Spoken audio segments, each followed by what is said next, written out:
예, 지난 시간에 이어서 오늘 솔로몬 제2부 말씀을 함께 나누도록 하겠습니다. 우리 지난 첫 번째 시간에는 솔로몬의 1000번제에 대한 정확한 이해를 말씀을 드렸고, 또 물질과 축복은 우리 구하는 것보다도 어떻게 쓰느냐가 굉장히 중요하다는 말씀을 함께 살펴봤는데, 오늘은 그 지난주에 이어서 솔로몬의 1000명에 가까운 이방 아내에 대한 문제, 또 그 유명한 성전 건축을 문제를 중심으로 해서 두 번째 시간 말씀을 살펴보겠습니다. 우선 우리 열왕기상 11장 3절을 함께 읽어보겠습니다. 시작. 그는 자그마치 700명의 후궁과 300명의 첩을 두었는데 아내들이 그의 마음을 사로잡았다.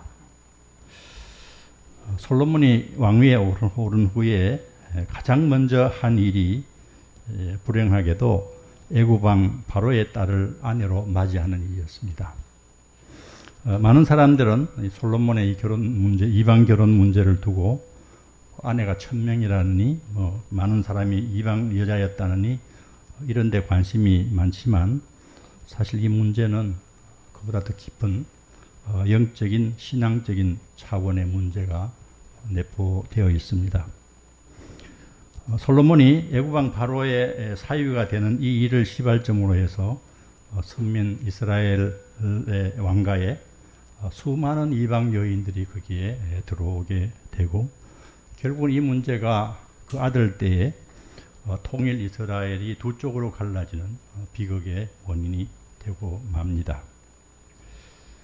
솔로몬이 왕위에 오른 후에 상당 기간 동안은 참 반듯한 왕이었습니다. 그래서 그 성경은 그가 다윗의 뒤를 이어서 왕이 되었을 때에 솔로몬은 주를 사랑하고 그의 아버지 다윗의 법도를 행하였으나 열왕기상 3장 3절에 이렇게 평가를 하고 있습니다. 그런데 1000번제를 드릴 만큼 하나님을 지극히 사랑하고 아버지 다윗의 법도를 따라서 백성들을 통치하고자 했던 이 솔로몬이 왕위에 올라서 했던 첫 작품이 이방 여인과의 결혼이었던 이 사실이 우리가 잘 이해가 잘 가지 않습니다. 더구나 애굽이란 나라는 430년 동안 이스라엘을 억압하고 박해하고 노예로 부려먹고 종살이 시켰던 그런 원수의 나라였지 않습니까? 게다가 애굽 바로의 공주 하나에서 끝난 것이 아니라 이 결혼을 신호탄으로 솔로몬은 많은 수의 이방 여인을 아내로 맞아들였습니다. 그 이유가 무엇일까를 좀 우리가 따져볼 필요가 있겠습니다. 예나 지금이나 통치자의 가장 중요한 책무 중에 하나가 외적으로부터 국가의 안위를 지키는 일입니다. 이 당시 이스라엘의 국제적인 상황도 굉장히 지정학적으로 위험한 위치에 있었습니다만은, 그와 더불어서 각 나라들이 약육강식적인 힘의 논리에 의해서 서로 먹고 먹히는 그런 일들이 비일비재하게 일어나던 그런 때였습니다. 이와 함께 각 나라 왕가들 간에도 국제 결혼이 이루어지는 것이 그다지 희귀한 일이 아니었어요. 그런데 이 왕족들 간에, 왕가 간에 이루어지는 이 결혼은 그 대부분이 순수한 사랑이 그 동기였다기보다는 이런 국제관계 속에서 그 기저에 정략적인 계산과 왕국의 이해관계가 자리를 잡고 있었습니다. 정략적이라는 것은 힘의 논리가 지배하는 이런 정글 같은 국제관계 속에서 각 나라들이 자국의 안전과 생존을 담보하기 위해서 채택한 방안 중에 하나가 이웃 왕실과의 혼맥을 통해서 동맹을 관리하고 있었다는 것입니다. 자기보다 강한 나라와는 이 혼인을 통해서 강대국의 자국 침략을 제어하고, 또 다른 나라로부터 침략을 받을 때도 이 결혼으로 연결된 강대국의 도움으로 자국을 보호할 수가 있었습니다. 그 반대로 자기보다 약한 나라와의 이 혼인관계를 통해서는 이 혼인을 통해서 자기 나라에 대해서 반란을 일으킨다든가 도발을 예방하는 그런 효과도 기대할 수 있었겠죠. 솔로몬의 경우도 그 숫자가 비상식적으로 굉장히 많긴 하지만 처음부터 이 뭐 특별히 다 여자들을 많이 좋아해서 그랬다 이러기보다는 이런 시대적인 배경 가운데서 아마 솔로몬도 별 문제의식 없이 이런 그 시대 풍조에 편승했던 것이 아닌가 그렇게도 생각을 해봅니다. 또 솔로몬은 왕이 되면서 애국으로부터 많은 군마를 대량으로 수입해 들어왔습니다. 이 수입 말들의 용도는 전차를 끄는 일입니다. 이 당시 전차는 최고의 첨단 무기라고 할 수 있겠습니다. 열왕기상 4장 26절을 같이 좀 보겠습니다. 시작. 솔로몬은 전차를 끄는 말을 두는 마국간 4만 칸과 군마 2,000匹를 유지하고 있었다. 솔로몬 왕이 이방 결혼과 대량의 군마 수입 이 두 가지는 서로 무관해 보이지만 여기에 상당한 솔로몬의 국방 안보 정책의 밑거름이 그려져 있다고 볼 수 있습니다. 그의 안보 정책은 하나님 의지하는 것보다는 자국의 군사력을 강화하고 또 이방 왕가들과의 혼맥 구축이라고 하는 이 두 가지 정책을 그 기본으로 하고 있었습니다. 사실 솔로몬이 채택하고 있는 이러한 정책은 이스라엘만의 독창적인 것이 아니라 그 당시 중동의 대부분의 국가들이 일반적으로 채택하고 있었던 그런 정책이었고 생존 방식이었기도 했어요. 그러나 한 가지 이 문제를 놓고 우리가 분명히 해야 될 것은 다른 나라들은 모두가 다 그런 방식으로 국방 정책을 사용한다 하더라도 이스라엘만은 이런 정책을 해서는 안 되는 나라였다는데 그 의미가 있습니다. 또 이런 방식으로 이스라엘은 국가의 안위를 도모할 필요가 없는 나라였어요. 그 이유가 뭐냐 하면 첫째로 이스라엘은 하나님의 선민이었기 때문입니다. 그들은 하나님의 백성이었기 때문에 세상 나라 백성들이 살아가는 방식이 아니라 하나님의 방식대로 살아야 되는 그런 사람들이었어요. 그래서 하나님 일찍이 자기 백성 이스라엘이 살아가야 할 방식에 대해서 한 가지 원칙을 이렇게 말씀해 주십니다. 레위기 19장 2절을 보면 내가 거룩하니 너희도 거룩하라. 내가 거룩하니 너희도 거룩하라. 이 거룩이라고 하는 뜻은 분리되다, 구별되다라는 뜻을 가지고 있습니다. 하나님의 선택된 백성들이 살아가는 방식은 세상 사람들이 살아가는 방식과 분리되어야 되고 구별되어야 되고 달라야 되는 뜻입니다. 그러나 솔로몬은 이 부분을 간과하고 말았습니다. 솔로몬의 안보 정책은 이방 나라와 조금도 다르지 않았습니다. 거룩은 우리 하나님의 사람들이 세상을 살아가는 방식입니다.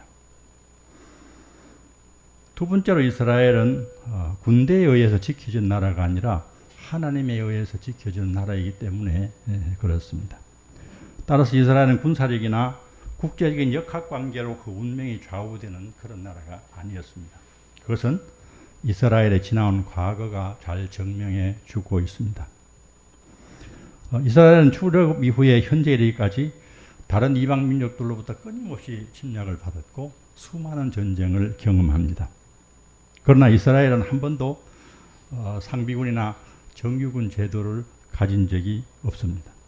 전쟁이 나면 각 지파에서 그때그때 징집되어서 참 군사훈련 한 번 받은 적 없는 그런 오합지졸 같은 지원병들을 이끌고 그 강력한 이방 군대와 맞서 싸웠어요.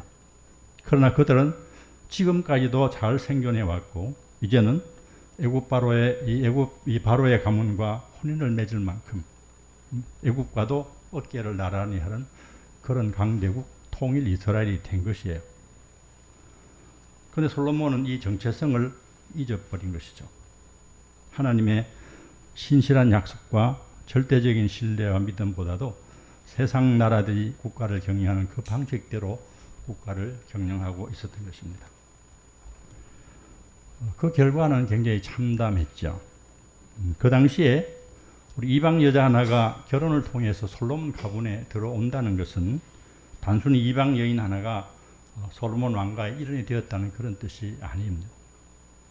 이 시대는 각 부족마다 나라마다 각자 그들의 종족과 나라를 지켜주는 신이 있었습니다. 각 나라의 존재와 안위가 각자 자기들이 섬기는 신의 힘과 능력에 달려있다고 생각했던 그런 시대였습니다.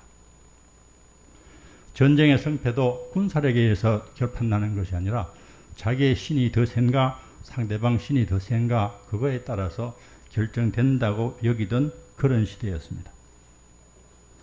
따라서 이 당시 이방 여인은 몸만 오는 것이 아니라 반드시 그들의 신도 함께 모시고 올 수밖에 없었어요. 이방 신이 따라온다는 것은 작게 보면 우상 하나가 따라 들어오는 것이지만 크게 보면 종교 하나가 따라 들어오는 것입니다. 이방 여인을 따라서 들어온 이방의 신들은 세월이 흘러간과 더불어서 그들의 문화와 가치관까지도 점차 그 왕실에 정착을 하게 됩니다. 하나님은 이 메커니즘을 너무 잘 알고 계셨습니다. 그래서 하나님의 경고의 말씀을 이미 하신 적이 있습니다. 열왕기상 11장 2절입니다. 11장 2절 말씀 같이 보겠습니다. 주님께서 일찍이 이 여러 민족을 두고 이스라엘 자손에게 경고하신 일이 있다. 너희는 그들과 결혼하고자 해서도 안 되고 그들이 청혼하여 오더라도 받아들여서는 안 된다. 그들이 믿는 신에게로 기울어지게 할 것이다 하고 말씀하셨다. 그런데 솔로몬은 외국 여자들을 쫓아했으므로 그 마음을 돌리지 못하였다. 이렇게 해서 솔로몬은 바로의 공주 이외에도 계속적으로 모압과 암몬과 에돔과 시돈과 햇사람들에서 많은 외국인 여자들을 후궁으로 맞아들이게 됩니다. 특별히 우리 열왕기상 11장 1절에서 8절까지 보면 솔로몬의 영적인 타락이 이방인 아내가 숫자가 점점 증가함에 따라서 또 나이가 들어감에 따라서 점점 더 가속화되고 있는 상황을 볼 수 있습니다. 날이 갈수록 솔로몬의 마음은 하나님을 떠나서 자기와 함께하는 이방 여인들의 마음을 따라갔어요. 시돈의 여신 아스타롯과 암몬 사람들의 가정한 밀곰을 따르고 열왕기상 11장 6절입니다. 더 나아가서는 모압의 금오스와 암몬의 가정한 몰록을 섬기기 위하여 산당을 지었으며 급기야는 그 여인이 하자고 하는 대로 함께 한 자리에서 이방 신들에게 분향하며 제사까지 지내게 되었습니다. 그 결과로 여호와 하나님의 선민이었던 이스라엘은 온 나라가 각종 신들의 경연장이 되고 말았습니다. 각 종교의 각축장이 되고 말았습니다. 또 온갖 우상과 종교의 백화점이 되고 말았습니다. 결과적으로 유일신이신 하나님, 즉 The Only One이신 하나님은 이제 수많은 신들 중에 하나, One of Them으로 전락하고 말았어요. 하나님은 이런 솔로몬에게 2번이나 경고하셨지만 옆길로 빠진 솔로몬의 마음은 다시 돌이킬 수가 없었습니다. 이제 네 번째 주제로 우리 유명한 솔로몬 성전 건축에 대해서 좀 살펴보겠습니다. 솔로몬이 왕위에 오르고 4년의 세월이 흘렀습니다. 하나님께서 허락하신 지혜와 베푸신 축복으로 놀랍도록 나라가 번성하고 국력이 신장되었어요. 또 강력한 국방력과 외교력을 통해서 내후외환이 사라지고 평화의 시대가 도래합니다. 이 해는 바로 출애굽 480년이 되던 해이기도 해요. 솔로몬은 드디어 그 성전 건축을 시작하는데요. 하나님의 성전을 건축하는 이 일은 아버지 다윗 때부터 이어온 솔로몬 왕가의 수건 사업이었습니다.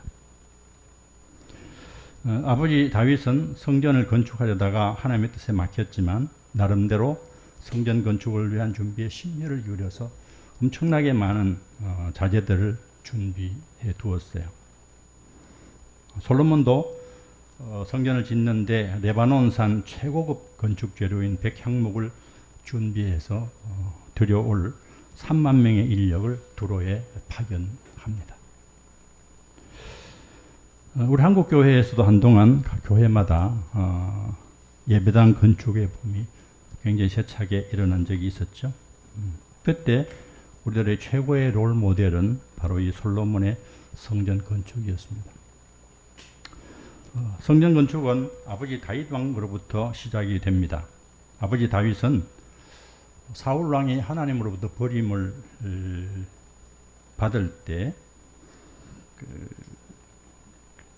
받은 후에 일찍이 선지자 사무엘에게서 기름 부음을 받습니다. 왕으로.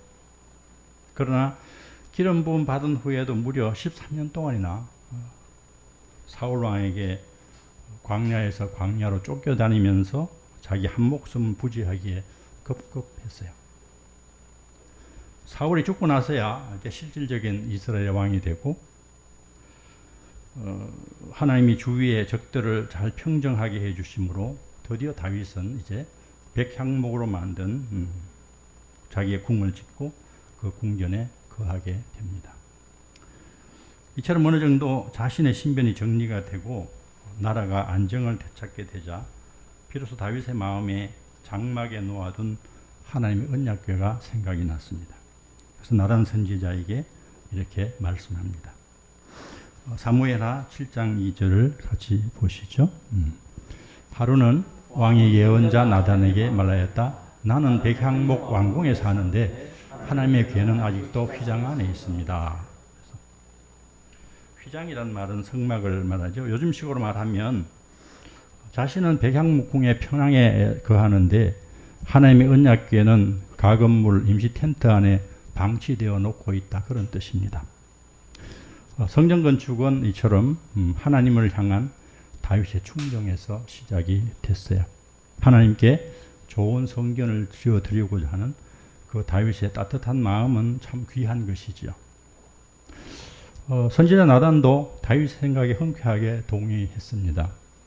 그런데 그날 밤에 선지자 나단에게 하나님이 나타나셔서 다윗에게 이렇게 전해라 하고 말씀을 하셨어요.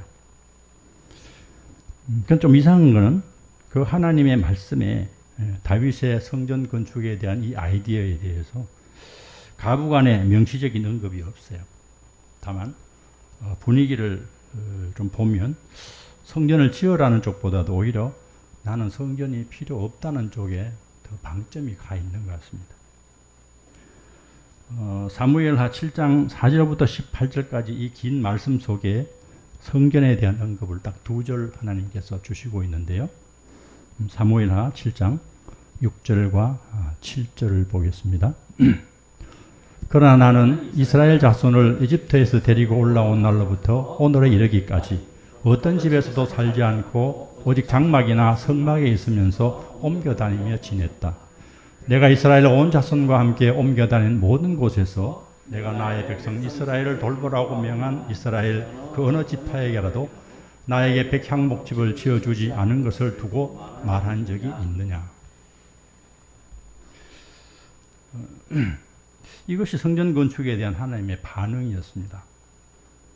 이런 하나님의 반응은 우리가 이해하고 있는 상식을 상당히 벗어나 있지요.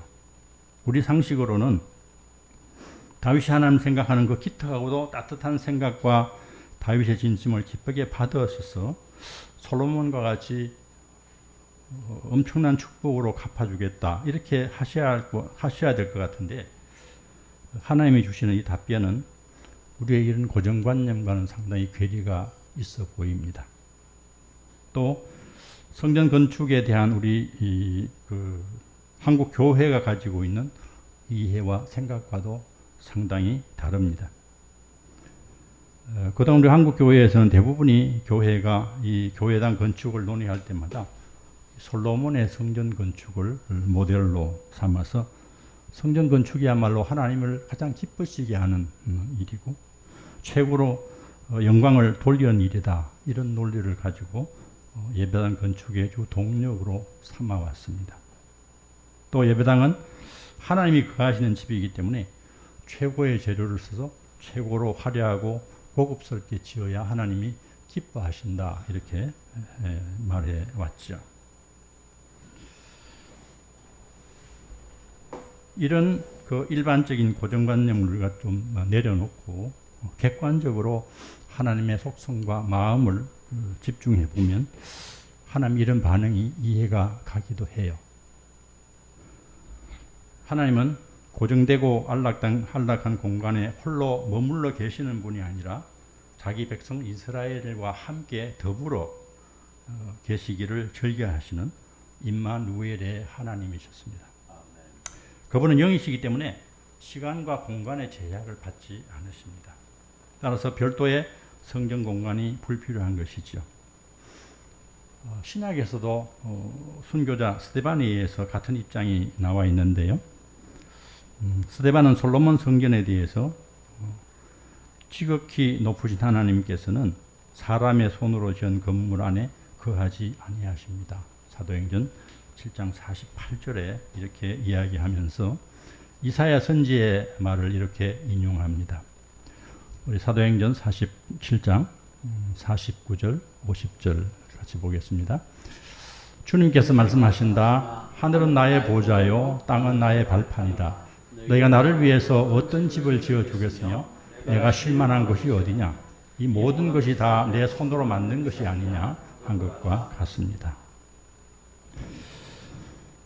이처럼 하나님의 성전 건축에 대한 이 반응이 상당히 부정적임에도 불구하고 다윗은 자기 아들 솔로몬에게 자기 대신에 하나님을 위해서 훌륭한 성전을 지으라고 명령합니다. 역대상 22장 8절부터 10절까지의 그 이유가 나오는데 이렇게 되어 있어요.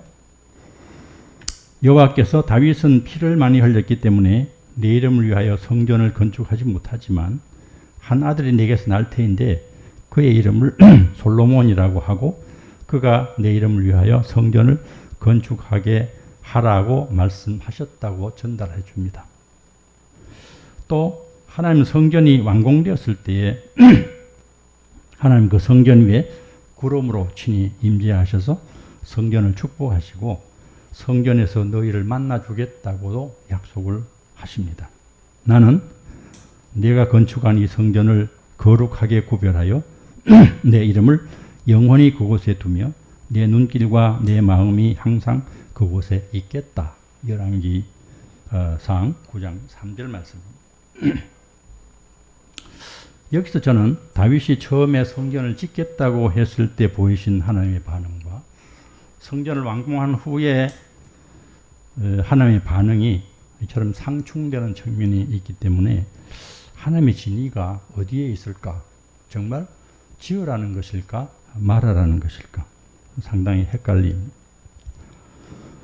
그래서 어떤 분들은 말씀의 전체적인 맥락을 통해서 하나님께서 성전 건축을 흔쾌히 기쁨으로 허락하신 것이라기보다는 다윗의 성전 건축에 대한 열망과 집념이 너무 강했기 때문에 적극적으로 원한 건 아니지만 굳이 지으려고 한다면 피를 많이 흘릴 내 대 말고 네 아들 때에 짓도록 하라 하고는 소극적인 동조 내지는 하나님의 이 방관과 묵인 정도로 이해를 하기도 해요. 저도 이런 견해에 동의를 하면서 이런 입장에서 이 성전 건축에 대한 문제를 함께 생각해 보겠습니다. 다윗은 나단을 통해서 하나님의 말씀을 들었음에도 불구하고 성전 건축은 하나님의 기쁘신 뜻이다 이렇게 확신하고 있는 것 같습니다. 무엇이 다윗으로 하여금 이렇게 오해를 하게 했을까? 다윗은 말씀보다도 최고의 성전을 건축하는 것이 하나님을 기쁘시게 하고 하나님께 영광 돌리는 것이라는 이 세뇌에 가까운 고정관념과 자기 신념에 사로잡혀 있었던 것이 아닌가. 그래서 말씀을 그냥 지나쳐버린 거 아닌가 이런 생각을 해봅니다. 우리가 하나님의 뜻을 분별하는 데 있어서 말씀의 기초에서 그 하나님의 뜻을 마음을 이해하고 또 하나님과의 깊은 교감을 가지고 있지 않으면 이처럼 그 하나님과 내가 같은 사안을 두고 동상이몽일 경우가 많이 생기는 것 같습니다. 나의 뜻을 하나님의 뜻으로 착각하는 경우가 많이 생길 수 있다는 뜻입니다. 지금까지로 보면 성전 건축은 하나님의 비전이 아니라 다윗 자신이 하나님께 해드리고 싶은 자기의 꿈이었죠. 본인은 아니지만 결과적으로 다윗은 하나님의 비전이 아니라 자기의 꿈과 욕망에 올인한 것이 되었죠. 많은 분들이 말씀에 기초한 이 생각보다도 자기 중심적인 신념과 집착으로 인해서 이처럼 자기의 꿈과 하나님의 비전을 혼동하는 경우를 자주 보게 됩니다. 그래서 특별히 교회 지도자들은 공동체에 대한 하나님의 비전을 설정할 때 자기 한 사람의 확신보다는 공동체 전체의 점검 과정을 한번 거쳐보는 것이 필요하리라 생각을 합니다. 하나님을 위해서 최고의 성전을 건축하기 위한 다윗과 솔로몬의 노력과 수고는 실로 엄청났습니다. 우리 역대상 22장 14절 15절을 같이 읽어보겠습니다. 내가 주님의 성전을 지으려고 금 10만 달란트와 은 100만 달란트를 준비하고 녹과 쇠는 너무 많아서 그 무게를 다 달 수 없을 만큼 준비하고 나무와 돌도 힘들여 준비하였다. 그러나 네가 여기에 더 보태야 할 것이다. 너에게는 많은 일꾼이 있다. 채석공과 석수와 목수와 또 모든 것을 능숙히 다룰 줄 아는 만능 기농공들이 있다. 이처럼 아버지 다윗이 엄청나게 많은 양을 준비를 했지만 그 외에도 아들 솔로몬은 성전에 사용할 최고의 백향목을 전량 레바논으로부터 해로를 통해서 뗏목을 만들어 가지고 들어옵니다. 이 재료와 운반을 위해서 레바논에 파견된 인력이 3만 명이었습니다. 열왕기상 5장 15절 16절을 다시 한번 보겠습니다. 이는 짐을 운반하는 사람이 7만 명이 있었고 산서 채석하는 사람이 8만 명이 있었다. 그 밖에 작업을 감독하는 솔로몬의 관리 가운데는 책임자만 해도 3,300명이 있었다. 그들은 공사장에서 노동하는 사람을 구성했다. 지금까지 나온 인원을 우리가 좀 계산을 좀 해보면 두로에 파견된 인력 3만 명과 이스라엘 본국에서 성전 건축을 위해서 동원된 인원을 합하면 총 인원이 18만 3,300명입니다. 실감이 별로 안 나겠지만 우리 파주시의 인구가 40만이 조금 넘습니다. 그러면 그 당시에 파주시 인구의 절반 조금 못 되는 숫자가 전부 이 성전 건축에 동원이 되었다는 뜻이죠. 솔로몬 성전 이같이 최고급 재료로 최고로 화려하게 최고의 전문가와 인원이 동원되어서 7년에 걸친 대역사 끝에 하나님께 봉헌이 됩니다. 다윗과 솔로몬의 의도대로 최상 최고의 성전이 지어졌습니다. 그런데 우리가 여기서 한 가지 짚어보아야 할 것은 만약에 하나님이 성전 건축에 찬성하셨다 하더라도 과연 하나님에게 이런 최고급 성전이 필요했을까? 아니면 하나님이 이런 최고급 성전을 원하셨을까? 아니면 이 호화 성전에 하나님의 뜻과 무관한 우리 인간의 욕망이 투영되어 있는 건 아닐까? 한 번쯤 생각해 볼 필요가 있겠습니다. 이 세상에 존재하는 이 종교를 우리는 크게 두 가지 종류로 분류할 수 있는데요. 하나는 눈의 종교입니다. 눈의 종교라는 건 뭐냐 하면 눈으로 보이는 것에 집착하는 그런 종교입니다. 크기와 규모와 외형과 숫자를 굉장히 중요시하는 종교죠. 많은 종교들이 이 부류에 속하는데 왜냐하면 우리 인간들의 욕망과 케미가 잘 맞기 때문에 그렇습니다. 그래서 고대 신전들은 일단은 그 크기와 규모를 대단하게 짓습니다. 또 호화 장식으로 꾸밉니다. 신들이 자기처럼 크고 화려한 것을 좋아한다고 생각하기 때문에 그렇게 만드는 것이죠. 또 다른 하나는 귀의 종교입니다. 말씀의 종교인 기독교가 여기에 속하죠. 기독교는 하나님의 음성을 듣는 종교입니다. 보는 것이 아닙니다. 또 하나님은 크고 우렁찬 목소리로 일방적으로 선포하거나 명령하시는 하나님이 아니십니다. 세미한 음성으로 인격적인 소통을 좋아하시는 분이십니다. 그러기에 눈의 종교들이 중요시하는 크기와 규모와 외형과 숫자와는 상당히 거리가 있습니다. 그러나 사람들은 이 하나님에게 자기의 욕망을 투시해서 귀의 종교인 기독교를 계속해서 눈의 종교로 변질시켜 왔습니다. 인간의 생각대로 크기와 외형과 규모를 가지고 성공과 실패를 가르는 일에 굉장히 우리가 익숙해져 있습니다. 하나님 결코 최고 최상의 호화성전이 필요 없을 뿐만 아니라 원치도 않으신다고 저는 믿고 있습니다. 마음과 마음을 나누는 인격적인 관계를 더 중요시하고 원하시는 분입니다.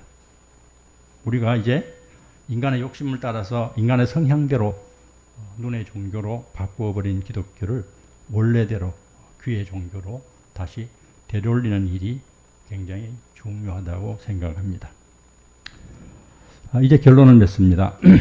한국교회 솔로몬에 대한 평가는 상당한 거품이 끼어 있다는 생각이 듭니다. 성전 건축이라고 하는 그 하나 때문에 우리가 다른 것을 다 객관성을 좀 상실해 버렸죠. 솔로몬 왕국은 세상 기준으로 볼 땐 대단히 모범적인 국가라고도 할 수 있습니다. 그러나 하나님의 말씀에 비추어 보면 실패한 국가인데요. 실패한 이유는 딱 한 가지입니다. 하나님의 말씀대로 하지 않았기 때문에 그렇습니다. 하나님의 경고의 말씀에 귀를 기울이지 않았기 때문에 그런 것이죠. 우리 신명기 17장 14절부터 20절 말씀 같이 좀 보겠습니다.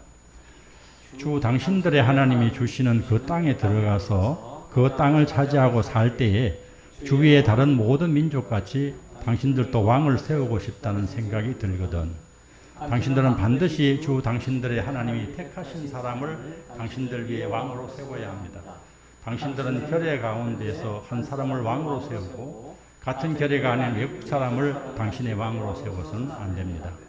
왕이라 해도 군마를 많이 가지려고 해서는 안 되며 군마를 많이 얻으려고 그 백성을 이집트로 보내서도 안 됩니다. 이는 주님께서 다시는 당신들이 그 길로 되돌아가지 못한다고 말씀하셨기 때문입니다. 또 왕은 또 많은 아내를 둠으로써 그의 마음이 다른 데로 쏠리게 하는 일이 없어야 하며 자기 것으로 은과 금을 너무 많이 모아서도 안 됩니다. 왕위에 오른 사람은 레위 사람 제사장 앞에 보관되어 있는 이 율법책을 돌마리에 옮겨 적어 평생 자기 옆에 두고 읽으면서 자기를 택하신 주 하나님 경외하기를 배우며 이 율법의 모든 말씀과 규례를 성심껏 어김없이 지켜야 합니다. 자기 결례를 업신여기는 일도 없고 그 계명을 떠나서 좌로나 우로나 치우치지도 않으면 그와 그의 자손이 오랫도록 이스라엘 왕위에 앉게 될 것입니다. 이게 언제 준 말씀이냐면 이스라엘 백성들이 출애굽해서 가나안에 들어가기도 전에 신명기 말씀이니까 광야에 있을 때 이미 하나님이 주신 말씀입니다. 이 말씀을 보면 두 가지 절대적으로 지켜야 할 일과 절대적으로 금해야 할 세 가지 말씀의 내용이 거기에 나와 있죠. 반드시 지켜야, 그런데 솔로몬은 청개구리처럼 늘 그 반대로 했습니다. 하나님이 말씀해 주신 반드시 지켜야 할 두 가지는 첫째는 같은 민족 중에서 하나님이 택한 자를 왕으로 세우라. 이방인을 왕으로 세우지 말라는 것입니다. 이 말씀은 솔로몬이 잘 지켰습니다. 두 번째는 율법서의 등사본을 평생에 자기 옆에 두고 읽어서 여호와 경외하기를 배우고 율법의 모든 말과 규례를 행하게 하여 지키라. 이게 두 번째 명령인데 말씀을 사랑하고 그 말씀을 철저히 준행해서 지켜라. 그런 뜻입니다. 세 가지 금지사항은 뭐냐? 첫째, 병마를 많이 두지 말아라. 제가 계속해서 병마 이야기를 많이 했습니다만은 이것이 무슨 뜻입니까?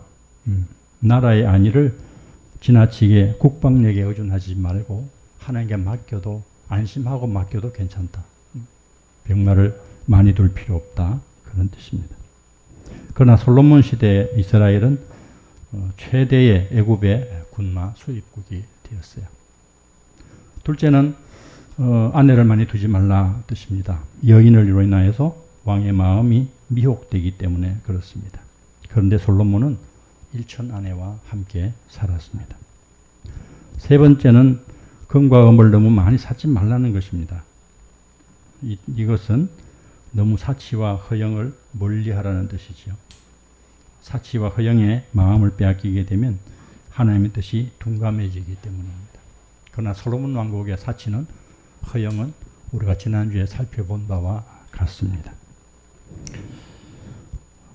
가장 좋은 조건으로 솔로몬이 이스라엘의 왕이 되었지만 결과적으로 실패한 왕이 되고만 이 솔로몬의 왕국을 통해서 이들의 실패가 우리 넘어서 식구들에게도 만면교사가 되기를 바랍니다. 네, 기도하겠습니다. 하나님, 2주간에 걸쳐서 솔로몬의 업적과 또 실패와 또 문제들을 함께 나눌 수 있는 귀한 시간을 주셔서 참으로 감사를 드립니다. 하나님 아버지, 우리가 참 이 귀의 종교인 기독교를 우리 인간의 욕망대로 눈의 종교로 많이 변질시켜 버렸습니다. 하나님, 우리의 마음 가운데 이제 다시 이 말씀에 참 깊이 침착하는 이 원래의 종교의 기독교의 본질을 따라서 참 이 기독교를 원래의 자리로 되돌릴 수 있는 은혜를 저희 가운데 허락해 주시기를 원합니다. 솔로몬이 하나님의 말씀에 참 귀 기울이지 아니하고 참 하나님 이 말씀에 반대대로 살았기 때문에 결국은 솔로몬 왕국이 실패한 왕국으로 끝나고 말았습니다. 우리의 삶에도 이 하나님의 말씀에 대한 적극적인 순종과 적극적인 신뢰가 우리 가운데 있도록 우리 하나님 도와주옵소서. 우리의 삶 가운데 참 하나님 거룩을 기본적으로 우리의 삶의 본질로 삼을 수 있도록 은혜를 베풀어 주옵소서. 예수님의 이름으로 감사기도 드립니다. 아멘.